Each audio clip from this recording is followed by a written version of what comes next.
Hello बच्चों, नमस्कार। मैं हूं अमित ओझा। स्वागत है आपका एम हाई ट्यूटोरियल के यूट्यूब चैनल पर। बच्चों, वीडियो डालने में थोड़ा लेट हो रहा है। मैं बहुत दिन के बाद फिर वापस आ रहा हूं। कोशिश करूंगा कि अब जल्दी जल्दी वीडियो डालूं, क्योंकि सीजीएल ग्रेजुएट लेवल का एग्ज़ाम भी होने वाला है एसएससी का 2-3 महीने में। और आपसे मैं कुछ और भी कहना चाहता हूँ कि बहुत सारे टीचर्स हैं अच्छे पढ़ाने वाले, जो अच्छा पढ़ाते हैं, बहुत अच्छे टीचर हैं, फेमस हैं। लेकिन कई बार वैसे टीचर भी आकर बड़े प्लेटफॉर्म पे दूसरे टीचर्स की शिकायत करते हैं। तो आपको इन सब चीज़ों पे नहीं जाना है कि कौन टीचर क्या कर रहा है, कौन किसको ख़रीद रहा है, कौन किसको बेच रहा है। इस पे हमको जाना ही नहीं है। हम लोगों को सिर्फ अपना काम करना है। तो आप बस मन लगा के पढ़िए और अपने टारगेट पे ध्यान रखिए। बाकी चीज़ों को आपको सुनना ही नहीं है। तो चलिए हम अगले सवाल पे चलते हैं, जहाँ हमने पीछे छोड़ा था। उसके बाद नेक्स्ट क्वेश्चन है कि एक दुकानदार अपनी वस्तु को 10% के लाभ पर बेचता है। यदि वह 10% कम मूल्य पर खरीदता और 3 रुपये अधिक मूल्य पर बेचता तो 25% का लाभ होता। वस्तु का क्रय मूल्य क्या है? तो क्या है, नॉर्मली ऐसे सवालों को हम लोग जब सॉल्व करते थे पहले, तो x मान के करते थे या फिर 100% मान के करते थे। तो मान लीजिए अगर हम ट्रेडिशनल मेथड की बात करें तो वस्तु का क्रय मूल्य मान लिया x। अब कह रहा है वस्तु को 10% के लाभ पर बेचता है। तो मैंने पहले ही आपको बताया है कि अगर 10% के लाभ पर बेचता है, इसका मतलब सेलिंग प्राइस कितना, कोई भी एब्सोल्यूट वैल्यू अपने आप में 100% होता है। तो सपोज़ कीजिए x जो है वो 100% के बराबर है। तो अगर इसको 10% के लाभ पर बेचेगा तो 100% बढ़ के कितना हो जाएगा, 110% हो जाएगा, 110%। इसका मतलब इसका जो सेलिंग प्राइस होगा वो 110% of x, it means 110x/100, ये इसका सेलिंग प्राइस होगा। अब सवाल कहता है कि यदि वह 10% कम मूल्य पे खरीदता, इसका मतलब है कि अगर उसका कॉस्ट प्राइस, उसका क्रय मूल्य इससे 10% कम होता, मतलब अगर ये 100% है तो इससे 10% का कम का मतलब 90%। तो 90% ऑफ x, इसका मतलब अगर उसका क्रय मूल्य 90x/100 इतना होता और 3 रुपये अधिक मूल्य पर बेचता, मतलब ये कि अब उसका सेलिंग प्राइस कितना है, जितना पहले था उससे 3 रुपये ज़्यादा।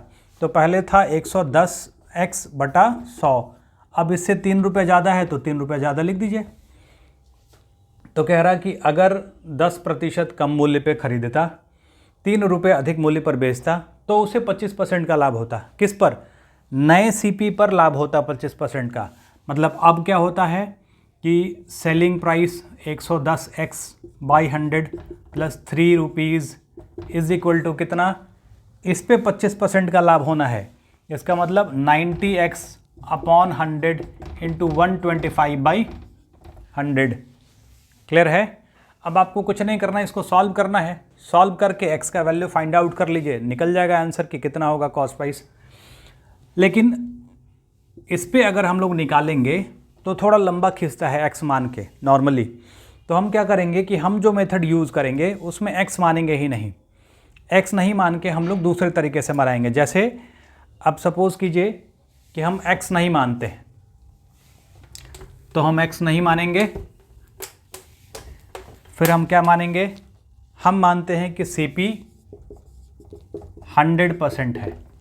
अब कह रहा है 10% के लाभ पर बेचा तो सेलिंग प्राइस कितना होगा, 110%। क्लियर है? अब कह रहा है कि अगर 10% कम मूल्य पे खरीदता, मतलब कितने पे खरीदेगा, 90% पे, कॉस्ट प्राइस 90%, और 3 रुपये अधिक मूल्य पर बेचता तो सेलिंग प्राइस कितना, 110% प्लस 3 रुपया। तो कह रहा है कि इतने में खरीदता, इतने में बेचता तो उसको 25% का लाभ होता है। इसका मतलब सेलिंग प्राइस 110% प्लस 3 रुपया बराबर कॉस्ट प्राइस 90%, और इनटू चूँकि 25% का लाभ हुआ तो इसी कॉस्ट प्राइस पे 25% का लाभ होगा। तो 90% इंटू 125/100, चूँकि 25% का लाभ होगा तो ये बढ़ के 125% हो जाएगा। तो 25 से 4 बार में, 25 से 5 क्रॉस मल्टीप्लाई करेंगे तो 440% प्लस 4 तिया 12 रुपया, और इधर हो जाएगा 9 गुना 5 45, 450%। परसेंट को परसेंट के साथ रखेंगे, इधर ले जाएंगे तो घट के हो जाएगा 10% बराबर 12 रुपया, तो 100% बराबर 120 रुपया। मतलब हमारा जो कॉस्ट प्राइस होगा कितना होगा, 120 रुपया, चूँकि कॉस्ट प्राइस माने हैं 100%। क्लियर है। तो ऐसे सवालों को हम लोग एक्स मान के नहीं करेंगे, 100% मान के करेंगे। पहले भी मैं आपको बता चुका हूँ परसेंटेज में भी। सपोज़ कीजिए इसको और भी थोड़ा छोटा करना है, मतलब और थोड़ा शॉर्ट करना है, तो आपको क्या करना है, आपको सिर्फ सोचना है माइंड में। क्या सोचना है कि भाई वस्तु का कॉस्ट प्राइस मान लेंगे 100%। अब कह रहा है कि 10% के लाभ पर बेचा, तो उसका जो सेलिंग प्राइस होगा वो कितना होगा, 110%। हम सीधा यही लिखेंगे कि 100% कॉस्ट प्राइस है, 10% के प्रॉफिट पर बेचा, तो उसका सेलिंग प्राइस हो जाएगा 110%।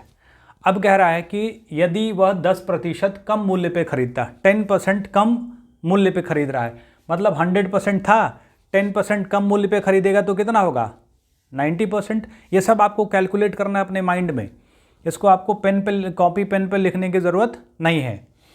90% हो जाएगा। अब सोचिए, और 3 रुपये अधिक मूल्य पर बेचता, तो आपको क्या करना है, इस 3 रुपये को अभी हाइड कर देना है, छुपा देना है इसको।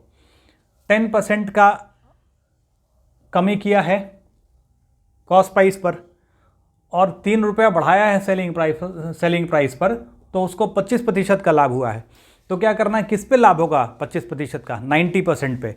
तो सपोज़ कीजिए कि कॉस्ट प्राइस 90% हो गया और उसको 25% का लाभ हो गया, तो कितना हो गया, 90 का 25% निकालेंगे तो ये होगा कितना, 22.5। तो 22.5 होगा, तो अब उसका सेलिंग प्राइस कितना, 112.5%। तो पहले सेलिंग प्राइस था 110%, अब बढ़ के हो गया 112.5%। अब कह रहा है कि तो बढ़ा कितना, 2.5%। और यही चीज़ जो बढ़ा है 2.5% सेलिंग प्राइस में, वो रुपीज़ में कितना बढ़ा है, 3 रुपीज़। इसका मतलब 2.5% इज इक्वल टू 3 रुपीज़, मतलब 2.5%। 2.5% 3 रुपये के बराबर है, तो 100% किसके बराबर होगा, 3/2/5 और गुना 100। पॉइंट हटाइए, 0, 25 से 4 बार में 40 गुना 30 कितना हो गया, 120 रुपया। क्लियर है। तो अब देखिए, ये सवाल अगर आप थोड़ा सोचेंगे, अपने माइंड में कैलकुलेट करेंगे, तो बस एक लाइन का सवाल है ये। जैसे ही आपने निकाला, आपका क्वेश्चन सॉल्व, आपको पूरा लिखने की ज़रूरत नहीं है। क्लियर है। एक सवाल और हम लोग देखेंगे इसी पर सेम।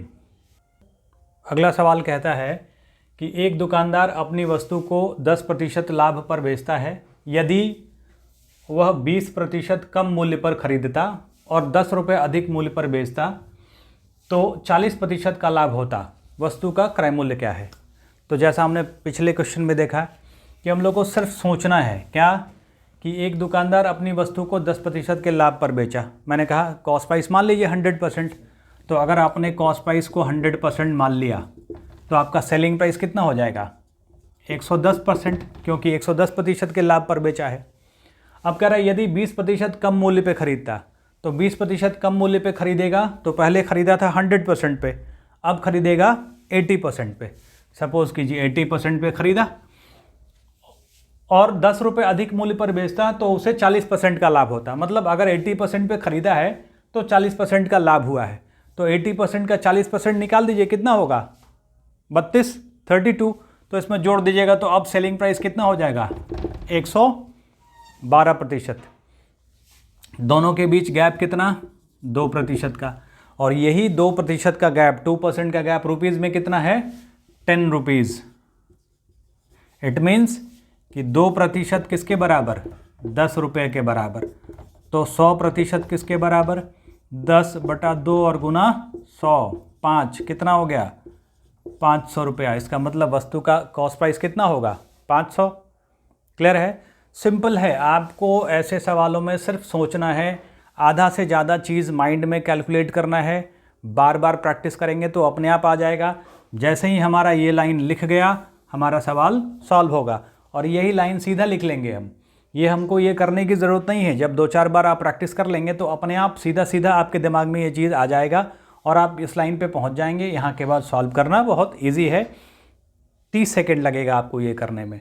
तो बार बार प्रैक्टिस कीजिए। आप इसको रोकिए, वीडियो को पॉज कीजिए, फिर लिखिए और फिर उसको प्रैक्टिस करते रहिए, बार बार देखिए, बार बार होगा। क्लियर है? चलिए एक और टाइप का सवाल देखते हैं। अगला सवाल कहता है कि एक दुकानदार अपनी वस्तु को 20% के लाभ पर बेचता है। यदि सीपी और एसपी दोनों को 100 रुपया कम कर दें तो लाभ पहले से 4% बढ़ जाता है, वस्तु का क्रय मूल्य क्या है? ठीक है, तो आप एक चीज़ समझो कि किसी भी सवाल को सॉल्व करने के पहले आपको स्टेटमेंट पे ध्यान देना है, और जैसे जैसे स्टेटमेंट कहता है वैसे वैसे आप उसको कॉपी पे लिख लीजिए। जैसे जैसे स्टेटमेंट कहेगा उसी चीज़ को आप पेन से उतार दीजिए, आपका सवाल बन जाएगा। तो कहता है दुकानदार अपनी वस्तु को 20% के लाभ पर बेचता है। तो मैंने कहा कि जब भी आपको कुछ मानना है तो क्या मानेंगे? 100%। तो हमारा कॉस्ट प्राइस कितना हो गया? 100%। कह रहा 20% के लाभ पर बेचता है। 20% के लाभ का मतलब क्या हुआ कि सेलिंग प्राइस कितना होगा? 120%। अब कहता है यदि सीपी और एसपी दोनों को 100 रुपये कम कर दे, तो सीपी और एसपी दोनों को 100 रुपये कम करने का मतलब मैंने यूनिट यहाँ परसेंट में लिया है और कह रहा रुपये में कम करने को, तो कम कर देते हैं। सीपी को 100 रुपये कम किया तो 100% माइनस 100 रुपया। एसपी को करेंगे तो 120% और माइनस 100 रुपया। कह रहा है कि यदि सीपी और एसपी दोनों को 100 रुपये कम कर दे, कम कर दिया, तो लाभ पहले से 4% बढ़ जाता है। मतलब जितना पहले लाभ होता था, पहले कितना लाभ होता था? पहले ये 20% का लाभ होता था। अब कह रहा लाभ पहले से 4% बढ़ गया। इसका मतलब पहले लाभ था 20%, अब लाभ हो गया कितना? 24%। तो अब देखिए ये है कॉस्ट प्राइस, ये है सेलिंग प्राइस, प्रॉफिट है 24% का। तो क्या नियम है कि cost price plus profit is equal to selling price. तो अब ये कॉस्ट प्राइस है, इस पर 24% का लाभ है, तो सेलिंग प्राइस कितना हो जाएगा? कॉस्ट प्राइस इंटू 124/100 बराबर सेलिंग प्राइस। अब सॉल्व कर लीजिए, ये 4 से 25 बार में और ये 4 से 31 बार में क्रॉस मल्टीप्लाई कीजिएगा तो 31 गुना 100 3100% माइनस 3100 रुपया बराबर, ये क्रॉस मल्टीप्लिकेशन होगा 25 गुना 120 3000% और माइनस 2500 रुपया। प्रतिशत को प्रतिशत के साथ ले आइए, रुपीज़ को रुपीज़ के साथ ले जाइए, तो ये 3000% 3100% में इधर आके घट जाएगा तो कितना हो जाएगा? 100% बराबर माइनस 2500 प्लस 3100 कितना हो जाएगा? 600 रुपया। और ये 100% क्या है? कॉस्ट प्राइस है। तो हमारा कॉस्ट प्राइस कितना हो गया? 600 रुपया। क्लियर है ना? तो बस सीधा सीधा स्टेटमेंट लिखिए और जो बेसिक फार्मूला है क्रय मूल्य और विक्रय मूल्य का, कॉस्ट प्राइस और सेलिंग प्राइस का, वो इस्तेमाल कीजिए, सॉल्व हो गया। एक और सवाल देखते हैं, यही वाला।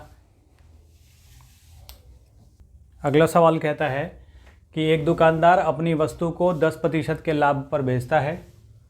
यदि सीपी और एसपी दोनों को 25 रुपये कम कर दें तो लाभ पहले से 5% बढ़ जाता है, वस्तु का क्रय मूल्य क्या है? तो अब देखिए, फिर दुकानदार वस्तु को 10% के लाभ पर बेचता है, सीपी मान लिया 100%, तो सेलिंग प्राइस कितना होगा? 110%। कह रहा है अब दोनों को 25 रुपये कम कर दिए, तो कम कर दिया। सीपी 100% था, 25 रुपये कम किया तो माइनस 25 रुपया। सेलिंग प्राइस 110% था, 25 रुपया कम किया तो माइनस 25 रुपया। कह रहा है कि दोनों को अगर 25 रुपया कम कर दिया जाए तो लाभ पहले से 5% बढ़ जाता है। पहले से 5% बढ़ने का मतलब क्या? पहले लाभ था 10% का, अब 5% बढ़ गया, तो अब लाभ हो गया कितना? 15% हो गया। तो ये है कॉस्ट प्राइस, ये सेलिंग प्राइस। तो कॉस्ट प्राइस प्लस प्रॉफिट, तो प्रॉफिट बढ़ गया 15% हो गया, तो अब कितना होगा? 115/100 into cost price is equal to selling price. Solve कीजिएगा, 5 से 20 बार में कटेगा, ये 23 बार में कटेगा। क्रॉस मल्टीप्लाई कीजिए, 2300% माइनस 23 गुना 25, 23 गुना 25 कितना होगा? मल्टीप्लाई कीजिए जल्दी से। अब 25 का स्क्वायर होता है 625, चूँकि 25 को 23 से मल्टीप्लाई करना है तो 50 घटा दीजिए, 2 कम हो गया ना, तो 575 इज इक्वल टू 20 गुना 11 2200% माइनस 25 गुना 20, 500 रुपया। तो परसेंट को परसेंट के साथ रखिए तो ये हो गया 100% बराबर -500 रुपीज़ प्लस 575 रुपीज़। तो कितना हो गया 75 रुपीज़। मतलब आपका जो कॉस्ट प्राइस है वो कितना होगा 75 रुपया। क्लियर है। अब एक चीज़ और समझिए कि आपको बेसिक कैलकुलेशन पहले आपका ठीक रखना है, क्योंकि मैथ्स में चाहे जितना भी कंसेप्ट आपको सिखा दिया जाए, अगर आपका बेसिक कैलकुलेशन ठीक नहीं है, अगर आप उसमें अच्छे नहीं हैं तो आप ये नहीं कर पाएंगे। तो उसके लिए आपको 2 से 30 तक का टेबल मैं लिख दे रहा हूँ, इतना आप समझिए कि ये आपको करना है। 2 से 30 तक का टेबल याद रखना है एकदम कंठस्थ। दूसरा 50 तक का स्क्वायर, इसका वर्ग, इसका स्क्वायर, और आपको बहुत ज़्यादा नहीं तो कम से कम 20 तक का क्यूब याद रखिए। ठीक है। और बाकी जो बेसिक आपका कैलकुलेशन होता है वो ठीक कीजिए, वो ज़रूरी है। अगर वो आप नहीं करेंगे तब आप अच्छा नहीं कर पाएंगे, चाहे आपको जितना ही कंसेप्ट दे दिया जाए। ठीक है। चलिए अगले क्वेश्चन को देखते हैं। फिर हमारा अगला क्वेश्चन क्या कहता है। अगला सवाल कहता है कि एक व्यक्ति 2 घड़ियों को 480 रुपये में ख़रीदता है, एक को 15% की हानि पर तथा दूसरी को 19% के लाभ पर बेचता है। तो पाता है कि दोनों घड़ियां समान मूल्य पर बिकती हैं, घड़ियों का क्रय मूल्य क्या है। ठीक है। देखिए है तो ये भी बेसिक सवाल। किसी भी सवाल को, अरिथमेटिक के किसी भी सवाल को आप एक्स मान के सॉल्व करेंगे, सॉल्व होगा, बस थोड़ा सा टाइम टेकन होता है। लेकिन अगर आपका कैलकुलेशन ठीक है तो टाइम टेकन नहीं होगा, आप सॉल्व कर सकते हैं आराम से। हम लोग दोनों तरीके से देख लेते हैं इसको। जैसे हम लोग मान लेंगे कि इसका कॉस्ट प्राइस कितना, एक्स रुपीज़, सॉरी 2 घड़ियों को 480, तो एक का कॉस्ट प्राइस एक्स हो गया, तो दूसरे का कॉस्ट प्राइस कितना होगा 480 माइनस एक्स। क्योंकि 2 घड़ी को 480 में ख़रीदा तो एक को एक्स में ख़रीदेगा तो दूसरे को 480 में से एक्स घटा देंगे। अब कहता है कि एक को 15% के हानि पर बेचा, मतलब अगर इसको 15% के लॉस पर बेच रहा है तो इसका सेलिंग प्राइस कितना होगा 85x/100। क्योंकि x पे से 15% घट गया, x को अगर आप 100% मानेंगे तो 85% पे बेचा, और दूसरी को 19% के लाभ पर बेचा। तो अगर इसको 19% के प्रॉफिट पर बेचेगा तो इसका सेलिंग प्राइस कितना हो जाएगा 480 माइनस एक्स गुना 119/100, चूँकि इस पर 19% का प्रॉफिट हुआ है। अब कह रहे तो पाता है दोनों घड़ियाँ समान मूल्य पर बिकती हैं। इसका मतलब दोनों घड़ी का सेलिंग प्राइस बराबर है, यही ना। ये भी सेलिंग प्राइस पहले घड़ी का, ये दूसरे घड़ी का सेलिंग प्राइस। अब आपको इसको सॉल्व करना है तो आप 100 काट सकते हैं, काट दीजिए। 17 से 5 बार में कटेगा ना, 17 पचे 85, और 17 से 7 बार में कटेगा। तो ये हो गया 5x बराबर 480 इंटू 7 और माइनस 7x। क्लियर है। x को x के साथ रखेंगे, इधर आ जाएगा तो जोड़ के कितना हो जाएगा 12x बराबर 480 गुना 7। 12 से कट जाएगा ना 480, 12 चौके 48, मतलब 40 बार में। तो x बराबर हो जाएगा कितना 280। तो एक घड़ी का क्रय मूल्य तो मिल गया कितना 280, तो दूसरे घड़ी का क्रय मूल्य कितना होगा 480 माइनस 280, कितना हो गया 200। क्लियर है। तो आप ऐसे भी बनाएंगे तो बहुत टाइम नहीं लगना है, लेकिन हम लोग क्या करेंगे, मैंने पहले ही कहा कि कोशिश करेंगे कि x ना आए, क्योंकि x नहीं आएगा। और अगर आप ये चीज़ समझ गए कि x नहीं आएगा तो इतना कैलकुलेशन आपको नहीं करना पड़ेगा। तो मैं वो, अब देखिए इसको हम लोग बिना x माने करेंगे। जैसा मैं पहले से कह रहा हूँ कि हम कोशिश करेंगे कि x नहीं मानना पड़े, ताकि हमारा कैलकुलेशन कम हो जाए। सपोज़ कीजिए क्या कहता है कि एक को 15% की हानि पर बेचा। तो पहले तो आप समझिए कि प्रतिशत वाले चैप्टर में ही मैंने बताया था कि परसेंटेज को आप चेंज कर लेंगे फ्रैक्शन में, रेशियो में। तो 15% का मतलब 15/100, 5 तिहाई 15 और 20 पंचे 100।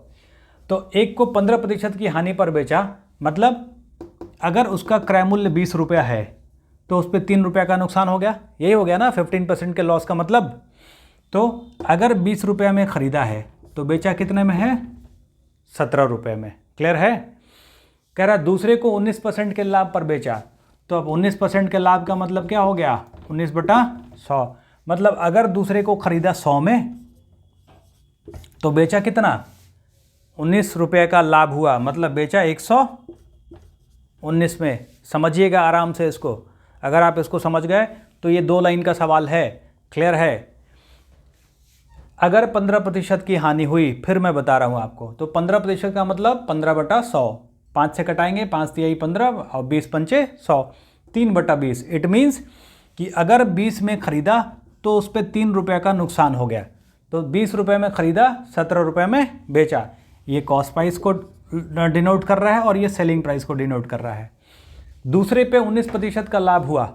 19% का लाभ का मतलब 19/100। मतलब अगर 100 में ख़रीदा तो बेचा कितने में? 19 रुपये का लाभ हुआ, मतलब 119 में बेचा। क्लियर है? 100 में ख़रीदा तो 119 में बेचा। अब कह रहा कि तो पाता है कि दोनों घड़ियों का विक्रय मूल्य समान है। दोनों घड़ियां समान मूल्य पर बिकती हैं, मतलब दोनों का सेलिंग प्राइस इक्वल है। तो अब देखिए, अगर दोनों का सेलिंग प्राइस इक्वल है तो हम भी दोनों का सेलिंग प्राइस इक्वल कर देते हैं। एक का सेलिंग प्राइस 119, दूसरा का 17, इक्वल तो है नहीं। तो इक्वल करने के लिए क्या करेंगे? 17 के टेबल में 119 आता है कि नहीं? आता है। तो आता है तो उसको बनाइए 119। तो 17 में अगर 7 से मल्टीप्लाई कर देते हैं तो 119 हो गया ना।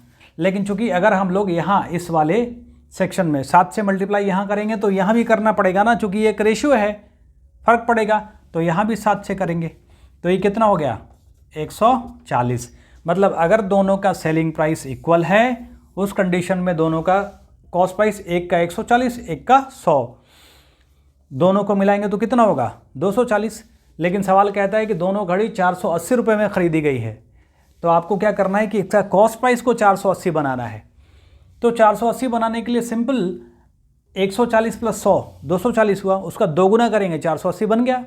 तो इसमें 2 से मल्टीप्लाई कीजिए, इसमें 2 से मल्टीप्लाई कीजिए। तो इस घड़ी का क्रय मूल्य 280 और इसका क्रय मूल्य कितना? 200। तो 280 और 200 हो गया ना 480। क्लियर है? सॉल्व हो गया। तो एक घड़ी खरीदी है 280 रुपये में और दूसरी घड़ी खरीदी है 200 रुपये में। मतलब 15% के लॉस पर जो घड़ी खरीदी वो बेची, वो 280 में खरीदी थी, और जो 19% के लाभ पर बेची उसको 200 में खरीदी थी। क्लियर है? चलिए अगला सवाल है कि एक व्यक्ति 2 घड़ियों को 960 रुपये में खरीदा है। एक को 20% की हानि पर तथा दूसरी को 60% के लाभ पर बेचता है। तो पाता है कि दोनों घड़ियां समान मूल्य पर बिकती हैं। घड़ियों का क्रय मूल्य क्या है? मैंने सिर्फ इसका डेटा बदला है, बाकी सवाल वही है। क्योंकि बार बार लिखना पड़ रहा है तो मैंने सोचा डेटा बदल के आपको सवाल का प्रैक्टिस करना है। आप ऐसे सवालों को ढूंढिए, बहुत सारे एग्ज़ाम्स में पूछे गए हैं, खूब पूछे गए। आप ढूंढेंगे, मिलेंगे, इसको प्रैक्टिस कीजिए। इसी तरीके से ज़्यादा प्रैक्टिस कीजिए, ईजिली सॉल्व होगा, फिर आपको समझ में भी आएगा। देखते हैं इसको। 960 रुपये में ख़रीदा। पहले कहता है कि 20% की हानि पर। तो 20% का मतलब क्या? 20/100 मतलब 1/5। इट मीन्स कि अगर 5 रुपये में ख़रीदा तो 4 रुपये में बेचा, क्योंकि 1 रुपये की हानि हो रही है, 20% का नुकसान हुआ है। तो 5 में ख़रीदा और 1 रुपये की हानि हो गई तो 4 में बेचा। मतलब ये कॉस्ट प्राइस को डिनोट कर रहा है और ये सेलिंग प्राइस को कर रहा है। दूसरा कह रहा है 60% के लाभ पर बेचा। तो 60% का मतलब 60/100 और ये 3/5। तो प्रतिशत में आपको मैंने पहले भी बताया है कि प्रतिशत को रेशियो में कुछ कुछ को याद रखना है आपको। आप याद रखेंगे तो आपके लिए सॉल्व करना इजी है, याद नहीं रखेंगे तो ये करना पड़ेगा। तो इसमें भी कुछ सेकंड लगेंगे, बहुत ज़्यादा टाइम नहीं लगना है। इससे डरने वाली बात नहीं है। अगर आपको याद नहीं है तो कोई बात नहीं, आप इसको चेंज कर लिए फ्रैक्शन में। आप 60% का प्रॉफिट, मतलब अगर 5 रुपये में ख़रीदा है तो 3 रुपये का लाभ कमाया। इट मीन्स कि 5 में ख़रीदा तो 8 में बेचा, चूँकि 3 रुपये का लाभ इसको यहाँ पे मिल रहा है। अब कह रहा है पाता है कि दोनों घड़ियाँ समान मूल्य पर बिकती हैं। अब समान मूल्य पर बिकने का मतलब क्या? कि ये दोनों घड़ी इक्वल रेट पर बिक रही है। तो क्या करना है? दोनों को बराबर कर दीजिए। 4 दूनी 8। तो यहाँ भी 2 से करना पड़ेगा ना। कितना हो गया? 10। क्लियर है? अब देखिए कि अब सेलिंग प्राइस 10 और 5 15, लेकिन हमको कॉस्ट प्राइस 10 और 5 15, लेकिन हमको चाहिए कितना कॉस्ट प्राइस 960। तो क्या करेंगे, 10 और 5 15 से 960 में भाग दे दीजिए, कितना होगा 15 छक्की 90, 15 चौके 60, 64। मतलब ये कि अगर इस 64 से आप इन दोनों कॉस्ट प्राइस में मल्टीप्लाई कर देंगे तो आपका 960 रुपया आ जाएगा। तो इसे 64 से मल्टीप्लाई कीजिएगा तो कितना हो जाएगा, ये 640, और इसमें 64 से करेंगे तो ये हो जाएगा 320। अब देखिए 640 और 320 मिलके कितना हो गया 960। तो दोनों घड़ी का क्रय मूल्य मिल गया ना। एक घड़ी का क्रय मूल्य कितना, एक घड़ी का क्रय मूल्य हो गया एक घड़ी का क्रय मूल्य हो गया 640 और दूसरी घड़ी का क्रय मूल्य हो गया कितना 320। मतलब ये कि जिस घड़ी का क्रय मूल्य ज़्यादा है उसको लॉस पर बेचा और जिसका कम है उसको प्रॉफिट पर बेचा। तो ये भी सवाल पूछा जा सकता है कि 60% के लाभ पर बेची गई घड़ी का क्रय मूल्य निकाले। तो 60% के लाभ पर बेची गई घड़ी का क्रय मूल्य 320 रुपया, या 20% की हानि पर बेची गई घड़ी का क्रय मूल्य कितना। तो 20% की हानि पर बेची गई घड़ी का क्रय मूल्य कितना 640। ये डिपेंड करता है कि सवाल में क्या पूछा गया है। तो आपको ये ध्यान देना है कि क्वेश्चन जो पूछा गया है उसका आंसर दे। ऐसा नहीं कि हम प्रैक्टिस करते समय ये रट लें और रट के वही सिर्फ लगा के चले आएँ, क्योंकि हो सकता है कि ये आंसर उलट पलट जाएँ। तो आपको ये बेसिक चीज़ ध्यान रखना है कि क्वेश्चन में जो पूछा गया है उसी का आंसर दें। तो दिमाग खुला रखना है प्रैक्टिस करने के बाद भी सवाल पढ़ने समय। क्लियर है? चलिए अगला सवाल। अगला टाइप का सवाल है, ए ने एक वस्तु 20% के लाभ पर बी को बेचा, बी ने उसे 25% के लाभ पर सी को बेचा, सी का क्रय मूल्य 225 रुपये है, तो ए का कॉस्ट प्राइस क्या है। देखिए ये सवाल कई तरीके से अलग अलग फॉर्म में पूछा जाता है। आपने देखा होगा एक जनसंख्या का सवाल पूछा जाता है, वो भी इसी तरह का है कि किसी शहर की जनसंख्या 2022 में 5000 है, 2023 में उसकी जनसंख्या 5% बढ़ जाती है, 24 में उसकी जनसंख्या 20% बढ़ जाती है, तो 2025 में उसकी जनसंख्या क्या होगी। तो यही सवाल है, सेम चीज़, बस उसका पैटर्न बदल गया, वहाँ चीज़ दूसरा पूछा गया। तो इस सवाल को भी हम लोग वैसे ही रेशियो पे करेंगे, परसेंटेज के रेशियो पे, लेकिन इसे हम लोग अगले वीडियो में करेंगे। तब तक आप 2 टाइप के सवाल जो पढ़ा है आपने, उन टाइप के सवालों को आप प्रीवियस ईयर्स के पेपर में पूछे गए सवालों से ढूंढें और उनको सॉल्व कीजिए और बार बार प्रैक्टिस कीजिए, क्योंकि ये सवाल बहुत ही महत्वपूर्ण हैं और बार बार पूछे जाते हैं और खूब पूछे जाते हैं। तो तब तक आप उन सवालों को प्रैक्टिस कीजिए। हम अगले वीडियो में फिर मिलेंगे कुछ नए सवालों के साथ और तरीके वही रहेंगे। तब तक हम लोग विश्राम देते हैं।